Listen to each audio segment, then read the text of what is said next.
Economically condition मेरे घर की अच्छी नहीं है। मेरे पापा फार्मर है एंड मेरी मम्मी एक प्राइमरी स्कूल में टीचर है। पटना गई है लड़की तो वो पढ़ाई थोड़ी कर रही होगी, वो तो वहाँ पे लड़कों के साथ हाथ में हाथ मिला के रोड पे घूम रही होगी, इधर उधर बातें कर रही होगी, लाइक अपना टाइम वेस्ट कर रही होगी। एक होता है ना डिप्रेशन की तरफ चले जाना, धीरे धीरे मैं उसकी तरफ जा रही। देन आई डिसाइडेड कि लाइक मेरे को एक चीज को क्विट करना पड़ेगा यहाँ पे। तो मैंने सोचा कि चलो रिस्क लेते हैं। इस जर्नी को और मतलब मजबूत बनाने के लिए आपको दो चीजें लगती है। एक ऐसी लड़की जो पटना में रह के 9 से 5 बीएमएस की कोर्सेज में अपना टाइम देती है, बीएमएस की क्लासेस अटेंड करती है एंड उसके बाद 5 बजे के बाद वो ये सोचती है कि लाइक क्या करूँ, कैसे प्रिपरेशन करूँ कि नीट में मेरे 600 प्लस मार्क्स आ पाए। और पीठ पीछे उसके जो रिश्तेदार होते हैं वो ये बातें कर रहे होते हैं कि लाइक पटना गई है लड़की तो वो पढ़ाई थोड़ी कर रही होगी, वो तो वहाँ पे लड़कों के साथ हाथ में हाथ मिला के रोड पे घूम रही होगी, इधर उधर बातें कर रही होगी, लाइक अपना टाइम वेस्ट कर रही होगी। नमस्कार, मेरा नाम शालिनी राज है। मैं बिहार के पूर्वी चंपारण जिले की रहने वाली हूँ। मेरी स्टोरी स्टार्ट होती है 10th क्लास में आई तो मेरे 10th में 10 CGPA है एंड मैं स्कूलिंग की बात करूँ तो मेरे स्कूलिंग में काफी अच्छा पोजीशन रहा है। मैं टॉप करते आती थी क्लास में। तो लाइक होता है ना, अगर कोई बच्चा अच्छा करता है तो लाइक उससे एक्सपेक्टेशन बहुत ज्यादा बढ़ जाते हैं टीचर्स के, फ्रेंड्स के या फिर रिलेटिव्स के, पेरेंट्स के। तो कहीं ना कहीं 11th-12th में जब वहाँ पे मैंने स्कूलिंग किया, मेरे 12th में भी 95% आए एंड उसके बाद मेरा स्ट्रगल शुरू होता है नीट का। नीट की जर्नी वहाँ से स्टार्ट होती है। देन आफ्टर 12th अब मैंने डिसाइड किया कि लाइक ड्रॉप लेना है, फर्स्ट ड्रॉप होने वाला है तो कहाँ से प्रिपरेशन करें। तो मैं उसके लिए दिल्ली आ गई एंड दिल्ली में भी गुड़गांव एरिया में एक कोचिंग इंस्टीट्यूट था, विद्या मंदिर क्लासेस, वहाँ पे मैंने अपनी कोचिंग स्टार्ट की एंड मेरे पेरेंट्स यहाँ पे मेरे को छोड़ने आए। मैं एक पीजी लेके वहाँ पे रहने लगी, लेकिन कहीं ना कहीं मैं उस इन्वायरमेंट में अपने आप को ढाल नहीं पा रही थी, सरवाइव नहीं कर पा रही थी। गुड़गांव का जो वो एरिया था वहाँ पे धीरे धीरे सिचुएशन इस तरीके से खराब होने लगी कि जिस तरीके का माइंडसेट मैं बना के आई थी दिल्ली की, मुझे पढ़ाई करनी है, मुझे अच्छे से अपनी नीट की प्रिपरेशन करनी है, फर्स्ट ड्रॉप में ही मुझे अपना सिलेक्शन लेना है, वो मेरा जो ड्रीम था वो कहीं ना कहीं मेरे को लग रहा था फुलफिल नहीं होने वाला है जिस तरीके का वहाँ सिचुएशन बन रहा था। क्योंकि ना ही मैं वहाँ पे अच्छे तरीके से सर्वाइव कर रही थी, ना ही अच्छे तरीके से पढ़ाई कर पा रही थी। देन धीरे धीरे सिचुएशन इतना वर्स्ट होने लगा कि मैं रात को वहाँ पे सो नहीं पाती थी। दिन में कोचिंग जाती थी, उसके बाद जब रूम पे आती थी तो कुछ पढ़ाई नहीं हो रहा है, लाइक यही बस सोच रही हूँ कि कुछ नहीं हो पा रहा है, सर्वाइव नहीं कर पा रही हूँ, खाना अच्छा नहीं लग रहा है। जो जिस तरीके का जो मेरा एरिया था जहाँ मैं रह रही थी पीजी, उसमें सिर्फ वर्किंग वूमेन रह रहे थे, कोई भी हॉस्टल वाला इन्वायरमेंट नहीं था। एंड मैं एक हॉस्टल वाले इन्वायरमेंट से आई थी क्योंकि मैं नवोदय विद्यालय से पढ़ी हूँ, तो वहाँ पूरा हॉस्टल वाला सब कुछ रहता है, वो सब चीज़ें मेरे को यहाँ नहीं मिल पा रही थी। एंड मैं इस तरीके से धीरे धीरे अपने आप को वहाँ पे मतलब ढाल नहीं पा रही थी एंड सिचुएशन इस तरीके से खराब हो गई कि मैं रात रात भर जगी रह जाती थी, सो नहीं पाती थी, मेरे को नींद नहीं आ रही थी, आती थी वहाँ पे। एंड एक होता है ना डिप्रेशन की तरफ चले जाना, धीरे धीरे मैं उसकी तरफ जा रही थी। तो मैंने अपने पेरेंट्स को बोला कि लाइक मैं यहाँ पे सर्वाइव नहीं कर पा रही हूँ, मेरा पढ़ाई भी नहीं हो पा रहा है एंड जो चीज़ें मैं सोच के आई थी उस तरीके का कुछ भी यहाँ पे नहीं मिल पा रहा, सो मैं यहाँ नहीं रह पाऊँगी। तो मेरे पेरेंट्स ने बोला कि ठीक है चलो, अगर तुम वहाँ रह ही नहीं पा रही हो, सर्वाइव ही नहीं कर पा रही हो तो लाइक पढ़ाई कैसे कर पाओगी। तब मेरे पापा यहाँ से मेरे को रिटर्न लेके गए एंड मैं बोल सकती हूँ कि दिल्ली का जो फेज था ना, मेरा darkest phase of my life है। क्योंकि वो जो सिचुएशन था जब मैं रात रात भर 2-2 3-3 दिन तक रात भर जगी रह जाती थी एंड सो ही नहीं पाती थी। वो सिचुएशन मेरे लिए पूरे अभी तक के लाइफ का सबसे वर्स्ट फेज रहा है, दिल्ली वाला। एंड उसके बाद दिल्ली से आने के बाद जब मैं घर आई तो इकोनॉमिकली कंडीशन मेरे घर की अच्छी नहीं है। मैं एक लोअर मिडिल क्लास फैमिली से बिलोंग करती हूँ। मेरे पापा फार्मर है एंड मेरी मम्मी एक प्राइमरी स्कूल में टीचर है। तो लाइक हमारे यहाँ इतने पैसे नहीं थे कि एक कोचिंग इंस्टीट्यूट में पैसे लग चुके हैं एंड उसके बाद मैं अब किसी दूसरे कोचिंग इंस्टीट्यूट में पैसे लगा पाऊँ। तो मेरे पापा ने सोचा कि लाइक इसको प्रिपरेशन ही करनी है एंड इसको डॉक्टर ही बनना है, जब इसका ड्रीम है तो कहीं ना कहीं उनको एक स्टेप लेना पड़ेगा। एंड उन्होंने वहाँ पे मेरे लिए पैसे उधार लिए, कर्जा लिया एंड तब मेरे को पापा ने कोटा भेजा प्रिपरेशन के लिए एलएन में। देन मैं अगस्त के लास्ट में एलएन पहुंची, लाइक 24-25 अगस्त को। एंड वहाँ जो बैच स्टार्ट हो रहा था एलएन में, वो लास्ट बैच था वहाँ का एंड उस बैच में सिर्फ और सिर्फ ड्रॉपर स्टूडेंट ही थे। मैं वहाँ से अपना नीट की प्रिपरेशन स्टार्ट की मैंने। वहाँ का जो इन्वायरमेंट था मेरे को बहुत अच्छा लगा, वहाँ हॉस्टल मिला, हॉस्टल जैसे इन्वायरमेंट थी, कोचिंग इंस्टीट्यूट में पढ़ने जाते थे बच्चे और हॉस्टल में आते थे, एक लाइक जैसा मैं इन्वायरमेंट सोच के रखी थी उस तरीके का मेरे को वहाँ पे सब कुछ मिला, जैसे कि दिल्ली में मेरे को नहीं मिल पाया था। देन वहाँ से मेरा प्रिपरेशन स्टार्ट हुआ, 6 बजे क्लासेस लगते थे, 6 से 1 क्लास रहता था, फिर मैं 1 बजे आती थी हॉस्टल में, खाना खाया, फिर 2-3 बजे के आसपास मैं निकल जाती थी सेल्फ स्टडी वाला जो एरिया था कोटा में जो एलन का जो सेल्फ स्टडी वाला एरिया होता है, एलन का जो सेल्फ स्टडी वाला एरिया होता है, वहाँ मैं चली जाती थी। एंड फिर 3 बजे से लगातार 7-8 बजे तक मैं सेल्फ स्टडी करती थी। एंड 8 बजे आती थी, खाना खाया एंड फिर से 9-10 बजे से पढ़ने बैठ जाती थी। 12 बजे तक पढ़ती थी, फिर सुबह उठ के क्लासेस। एक मैं बहुत ही ज़्यादा मतलब एक जुनून के साथ वहाँ पे अपनी नीट की प्रिपरेशन कर रही थी कि लाइक मेरे को अब निकालना ही है। जो कुछ भी पहले हो चुका है उसको भूल के, जो भी दिल्ली में हुआ उसको भूल के एक फ्रेश स्टार्ट किया है मैंने, तो एक मुकाम तक इसको पहुँचाना है, इस बार सिलेक्शन लेना ही है। सो बहुत ही अच्छा चल रहा था प्रिपरेशन। वहाँ पे जब मैं मॉक टेस्ट देती थी तो मेरे टॉप 100 में मेरे रैंक भी आते थे, तो मैं बहुत खुश होती थी कि लाइक मेरा प्रिपरेशन सही चल रहा है। लेकिन कहीं न कहीं ये चीज़ मैंने इग्नोर किया था कि मैंने एनसीईआरटी को ध्यान में नहीं रखा एंड मैंने कोचिंग का जो मॉड्यूल होता है उसको ही ज़्यादा रिवाइज़ किया, उसको ही ज़्यादा पढ़ा।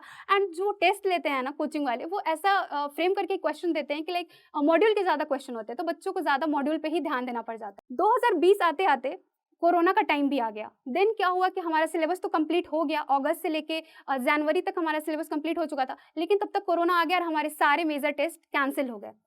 देन अब लगा कि अब क्या करें, क्योंकि एक भी मेजर टेस्ट नहीं दे पा रहे हैं एंड प्रिपरेशन अगर टेस्ट नहीं देंगे तो उतने अच्छे तरीके से नहीं होगी। देन कोरोना इतना ज़्यादा बढ़ चुका था कि अब मुझे घर वापस आना पड़ा। लाइक अप्रैल लास्ट तक मैं घर आ गई एंड जो भी मेरा प्रिपरेशन था नीट का, जो कोटा में जिस हद तक मैंने अच्छे तरीके से कर रखा था, वो घर आने के बाद पूरा बेकार हो गया। मेरी फैमिली जो है वो जॉइंट फैमिली है, तो लाइक फैमिली में बहुत सारे उतार-चढ़ाव, बहुत सारे प्रॉब्लम्स आते हैं, पारिवारिक बहुत सारी परेशानियाँ आती रहती है। तो लाइक इसी तरीके का कुछ मेरे घर आने पे हुआ एंड मैंने थोड़ा भी रिवीजन नहीं किया, क्योंकि रिवीजन एंड मॉक टेस्ट 2 बहुत मेन चीज़ है जो नीट एस्पिरेंट को लगातार अपनी नीट की प्रिपरेशन के टाइम पे अपने शेड्यूल में रखना पड़ता है। लेकिन ये दोनों चीज़ें मैंने घर पे आने के बाद बहुत ज़्यादा इग्नोर किया है। मैंने मॉक टेस्ट नहीं दिया, मैंने जो भी पढ़ा था उसको रिवाइज़ नहीं किया एंड जो मेरा नीट 2020 का जो पेपर हुआ वो इतना बेकार हुआ कि लाइक मेरे उस ईयर सिर्फ 385 मार्क्स आए थे नीट में आउट ऑफ 720 एंड ये मेरा फर्स्ट जॉब का जर्नी था। तो लाइक उस टाइम लगा कि अब तो इस मार्क्स में मेरे को कुछ नहीं मिलेगा, लाइक बीएचएमएस, बीएमएस कुछ नहीं मिलेगा, एमबीबीएस तो दूर की बात है। तो क्या हुआ था कि मेरे बोर्ड में 95% मार्क्स थे, तो मेरे पापा ने एक डिसीजन लिया कि लाइक तुमने फर्स्ट ड्रॉप लिया है एंड इसमें तुमको 385 मार्क्स ही आ पाए हैं। अब तुम सेकंड ड्रॉप की तरफ जाना चाहती हो तो लाइक हम लोग तुम्हारे साथ हैं, तुम जाओ, लेकिन कहीं न कहीं एक साइड में तुम कोर्स ले लो जिसको तुम साथ में लेके चलो, तो ऐसा ना हो कि तुम्हारा पूरा ईयर वेस्ट चला जाए अगर तुम्हारा सिलेक्शन बाय चांस नहीं होता है तो। तो मेरे पापा ने ये डिसाइड किया कि डीयू में अप्लाई करवाते हैं एंड तुम्हारे परसेंटेज अच्छे हैं, 95% बने हैं, तो तुमको कोई अच्छा कॉलेज मिल जाएगा। और मुझे अच्छा कॉलेज मिल भी गया, मुझे मिरांडा हाउस मिला था दिल्ली का आफ्टर काउंसलिंग। तो मेरे पापा ने मेरा एडमिशन मिरांडा हाउस में करा दिया एंड बोला कि अभी कोरोना का टाइम चल रहा है तो ऑनलाइन ही क्लासेस लगेंगी, तो तुम ऑनलाइन क्लासेस भी करते रहो एंड इसके साथ साथ नीट की प्रिपरेशन भी करते रहो। एंड उसी टाइम पे फिजिक्स वाला का यकीन बैच भी लॉन्च हुआ था नीट 2021 के लिए, तो मैंने उस बैच को ज्वाइन कर लिया एंड साथ ही साथ मैं मिरांडा हाउस की क्लासेस भी लगाती थी ऑनलाइन एंड साथ ही साथ नीट की प्रिपरेशन भी कर रही थी ऑनलाइन। उसी साल मैंने बीएचयू का भी एग्जाम दिया था एंड बीएचयू में भी बीएससी जूलॉजी कोर्स में ही मेरा सिलेक्शन हुआ एंड मिरांडा हाउस में बीएससी जूलॉजी में ही हुआ था। तो पापा ने बोला कि लाइक मिरांडा हाउस तो दिल्ली में पड़ता है, दिल्ली काफ़ी कॉस्टली पड़ेगा, तो तुम बीएचयू को ही ले लो और वो ज़्यादा सही रहेगा और वहाँ से तुम साथ ही साथ नीट की प्रिपरेशन करते रहो, वहाँ भी ऑनलाइन ही सब चीज़ें हो रही थी। तो मैंने उसके बाद मिरांडा हाउस छोड़ा, मैंने बीएचयू ले लिया। फिर बीएचयू के साथ जर्नी चलने लगी एंड मैं नीट 2021 का प्रिपरेशन उसके साथ ऑनलाइन करती रहेगी। साथ ही साथ मैंने एक और एग्ज़ाम दिया था उसी ईयर, बीसीईसी करके होता है जो बिहार में कंडक्ट कराया जाता है, लाइक फिजियोथेरेपी के कोर्सेज़ के लिए, ऑक्यूपेशनल थेरेपी, इस तरीके के कोर्स उसमें प्रोवाइड किए जाते हैं। तो उसमें भी मेरा उसी ईयर सिलेक्शन हो गया एंड मुझे वहाँ पे फिजियोथेरेपी का कोर्स अलॉट हुआ। तो कहीं न कहीं मेरे पापा को लगा कि लाइक तुम डॉक्टर ही बनना चाहती हो और फिजियोथेरेपी जो कोर्स है एक डॉक्टरेट डिग्री ही है, तो तुम लाइक इसको छोड़ दो, बीएचयू में जो तुम प्लेन बीएससी कर रही हो उसको छोड़ो एंड फिजियोथेरेपी ले लो। तो सेम ईयर में मैंने मिरांडा हाउस छोड़ा है, उसके बाद मैंने बीएचयू जॉइन किया, उसको भी छोड़ा, उसके बाद मैंने फिजियोथेरेपी का कोर्स जॉइन कर लिया।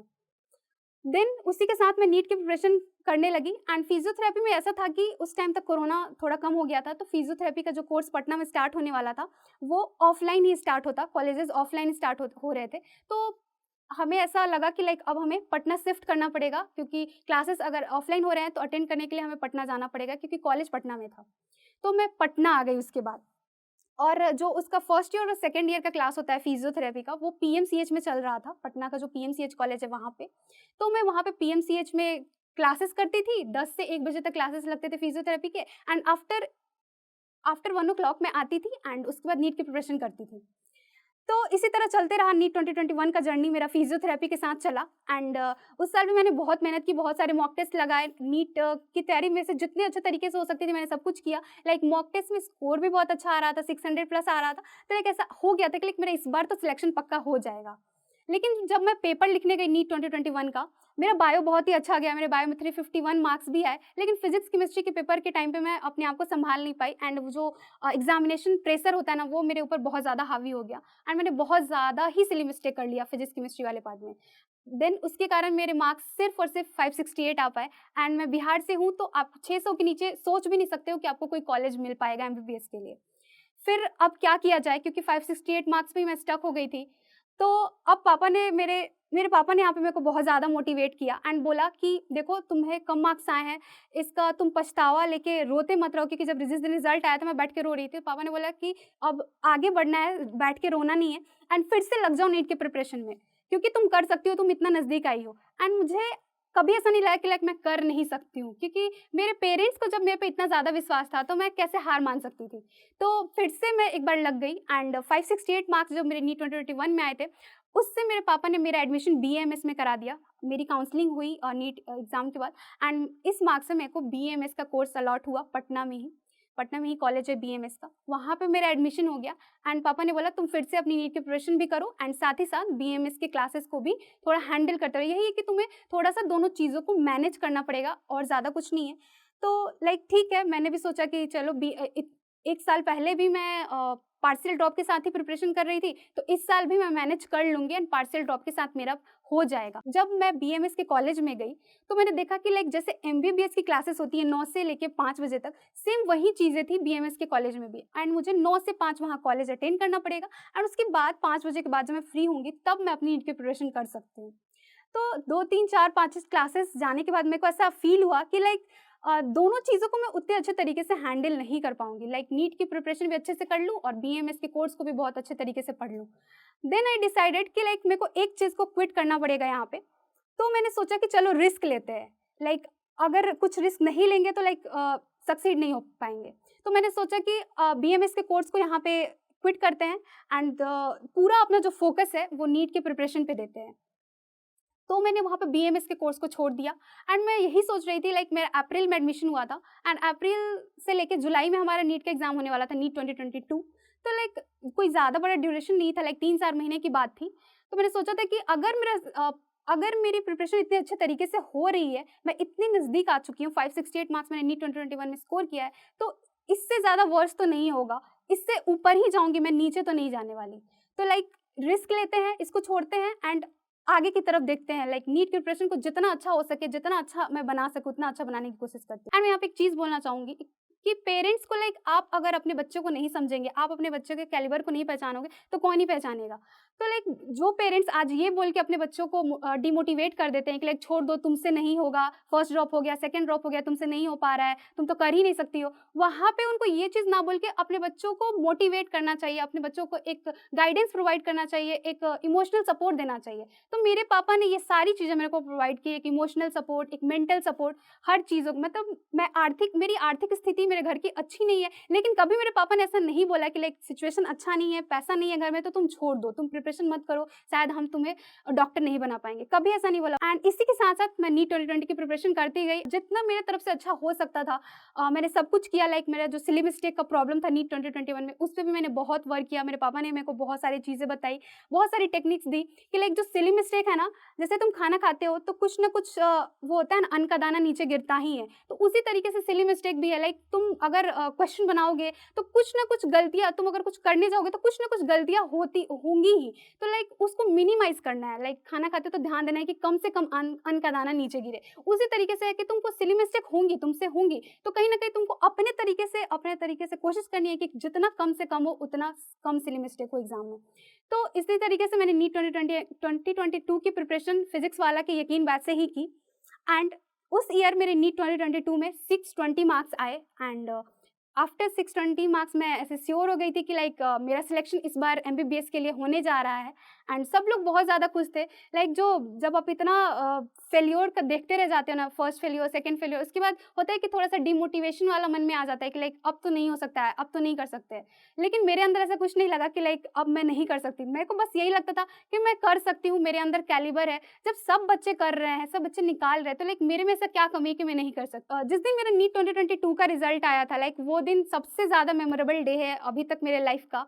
एंड मेरे को अभी भी याद है कि मेरे पापा उस दिन, जिस दिन मेरा नीट का रिजल्ट आया था, वो ये बात मेरे को बोल रहे थे कि लाइक हमने तुम्हें उतनी अच्छी चीज़ें, उतनी अच्छी अपॉर्चुनिटी नहीं प्रोवाइड की एज ए पेरेंट्स जितने हमें प्रोवाइड करनी चाहिए थे, क्योंकि लाइक आर्थिक प्रॉब्लम, ये सब सारी प्रॉब्लम, पारिवारिक प्रॉब्लम आती रही है मेरे नीट के प्रिपरेशन के टाइम पे। एंड वो उस दिन ये बात बोल के मेरे को ऐसा कर, मतलब मेरे को उस दिन सुन के बहुत ये लगा कि लाइक इतना सब कुछ मेरे पापा ने किया, लेकिन फिर भी वो मेरे नीट के रिजल्ट के दिन ये चीज़ें बोल रहे थे कि लाइक बहुत सारी ऐसी चीज़ें हैं जो हमने तुम्हें उतनी हद तक अच्छे तरीके से नहीं प्रोवाइड की जितना एक नीट एस्पिरेंट को, एक बच्चा तैयारी कर रहा था तो उसको जिस तरीके का इन्वायरमेंट ये सब मिलना चाहिए।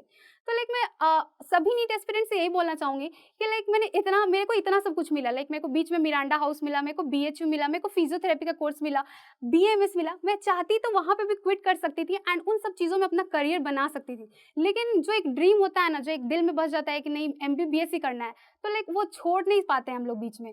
वो मन ही नहीं मानता। कॉम्प्रोमाइज़ वाली लाइफ मेरे को पसंद नहीं थी बिल्कुल भी। एंड जो मेरा ड्रीम था, लाइक मैं उसको पाना ही चाहती थी किसी भी कीमत पे, इसलिए मैं सब चीज़ों को छोड़ते चली गई। तो मेरे को बहुत सारे रिलेटिव्स ने बोला भी था कि तुम ये चीज़ छोड़ रही हो, तुम बहुत बड़ी चीज़ छोड़ रही हो। अगर तुम आगे सक्सीड नहीं हुई, तुम्हारा जो ड्रीम है एमबीबीएस वो कंप्लीट नहीं हुआ, तो तुम्हें बहुत ही ज़्यादा अफसोस होगा। लेकिन मैंने बोला कि इससे ज़्यादा अफसोस नहीं होगा कि लाइक इसको ले लूँ, और एमबीबीएस के लिए जितना बड़ा मेरे को अफसोस होगा, उससे ज़्यादा तो अफसोस बिल्कुल भी नहीं होगा।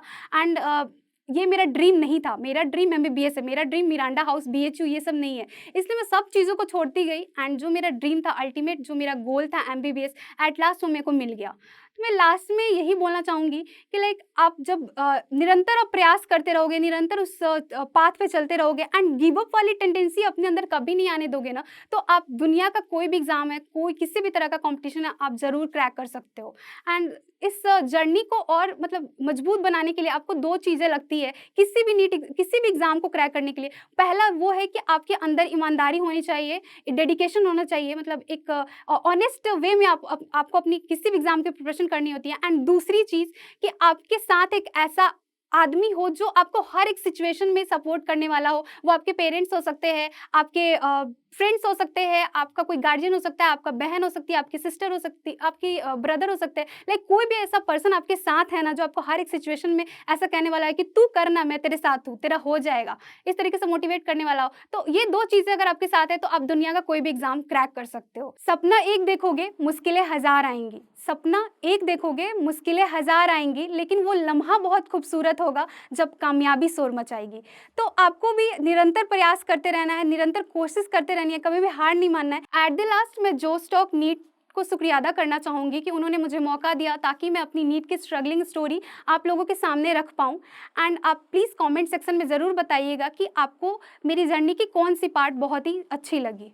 धन्यवाद।